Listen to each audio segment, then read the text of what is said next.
مشکات میں حدیث ہے، کتاب الایمان میں، رسول پاک پڑھیے درود شریف صلی اللہ تعالی علیہ وسلم. حضور صلی اللہ علیہ وسلم نے حضرت سعد بن معاذ کا جنازہ پڑھایا، پھر حضور قبر پہ کھڑے ہو گئے اور نبی پاک تسبیح پڑھنے لگے، سبحان اللہ والحمد للہ ولا الہ الا اللہ واللہ اکبر. پھر حضور نے پڑھا سبحان اللہ والحمد للہ ولا الہ الا اللہ واللہ. حضرت انس بن مالک کہتے ہیں حضور کے چہرے کا اچانک رنگ بدلا، آنکھوں میں آنسو آئے. حضور نے زور سے پڑھنا شروع کر دیا سبحان اللہ والحمد للہ ولا الہ الا اللہ واللہ اکبر. کہتے ہیں حضور نے زور سے پڑھا، آہستہ آہستہ محبوب کے چہرے پہ خوشی آنے لگ گئی. جب حضور فارغ ہو گئے، دعا مانگی، نکلنے لگے تو عرض کی یا رسول اللہ یہ کیا تھا؟ حضور فرمانے لگے تمہارے بھائی کی قبر تنگ ہو گئی، میں نے تسبیح پڑھی ہے تو اللہ نے اس کی قبر کو کشادہ کر دیا ہے، اللہ نے اس کی قبر کو. تو پھر اس کا مطلب ہے قبروں پہ کھڑے ہو کے تلاوت کرنا، عبادت کرنا، ان کے لیے کوئی تسبیحات پڑھنا، یہ نبی پاک کی سنت ہے صلی اللہ تعالی. یہ مسئلہ بھی سمجھ میں آ گیا. اب آگے چلتے ہیں. کہتے ہیں جی ختم، پھر آخر میں ختم شریف ہی رہ جاتا ہے کہ وہ ختم شریف نہ پڑھیں. اگر آپ مجھ سے میرا چھوٹا سا تجربہ پوچھیں نا، تجربے کی بات یہ ہے کہ اب ختم نہ دلانا فیشن ہے. اب یہ فیشن ہے کیونکہ اب لوگ کام وہ کرنا چاہتے ہیں جو باپ دادا نے نہ کیا ہو، تھوڑا سا انوکھا کام، ذرا سٹائل ذرا ہٹ کے. کیونکہ ختم دلانا بزرگوں کا طریقہ چلا آ رہا ہے، کہتے ہیں ختم دلاتے ہیں. بڑی معذرت کے ساتھ کچھ باتیں مجبوری ہوتی ہیں، وہ ہماری مجبوری ہوتی ہے. ہم پر سوالات کیے جاتے ہیں تو ہمیں پھر اپنی جماعت کی ترجمانی کرنی پڑتی ہے، اور بعض جگہ پہ دل نہیں کرتا بات کرنے کو، طبیعت نہیں چاہتی، بلکہ یوں سمجھ لیں کچھ لوگوں کو ہم اس قابل نہیں سمجھتے ان پر بات کی جائے. لیکن پھر بھی بات جب سوال اٹھتا ہے تو بات کرنی. میں نے بڑا عرصہ پہلے کہا تھا کہ عیسائی ہو نا، غریب ماڑا، تو لوگ پوچھ لیتے ہیں اس کے ساتھ کھانا کھانا جائز ہے؟ پوچھ لیتے ہیں نا. اگر ٹرمپ آ جائے تو جی وہ بھی صحیح ہے کہ نہیں؟ بولے یہ جو آپ کے وہ آتے ہیں وزیر خارجہ وہاں سے، یا ان کا کوئی رکن پارلیمنٹ آتا ہے تو آپ کے وزیر اعظم وزیر خارجہ ان کے اعزاز میں ظہرانہ دیتے ہیں نا.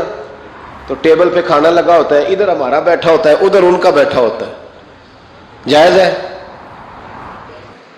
پوچھا کسی نے مسئلہ کیوں؟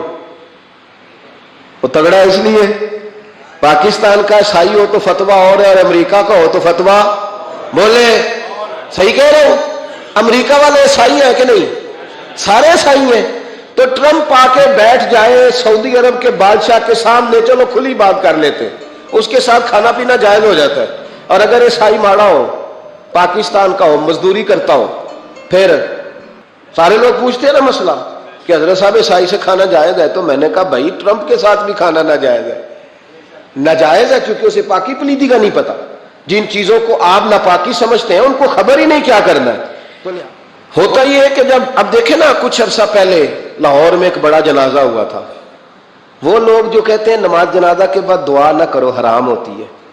یعنی پہلے تو کہتے تھے ولیوں سے نہ مانگو، اب کہتے ہیں اللہ سے بھی نہ مانگو. یعنی جنازے کے بعد دعا یعنی اللہ سے بھی نہ مانگو. تو پہلے عام آدمی کے لیے فتویٰ اور تھا، لیکن اگر سابقہ وزیر اعظم کی بیوی کا جنازہ ہو تو پھر فتویٰ پھر کیسے جائز ہو گئی؟ اب دعا جائز ہے؟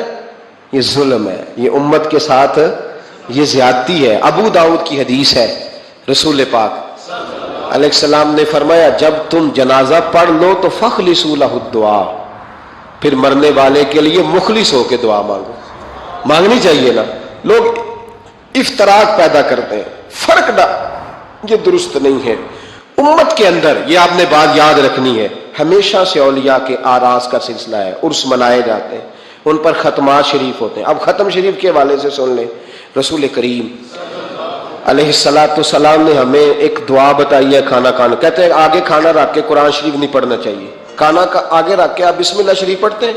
پڑھے ذرا، پڑھتے ہیں نا ماشاءاللہ. یہ قرآن پاک ہے کہ نہیں؟ تو روٹی جائز ہوئی کہ ناجائز ہو گئی؟ برکت والی ہو گئی.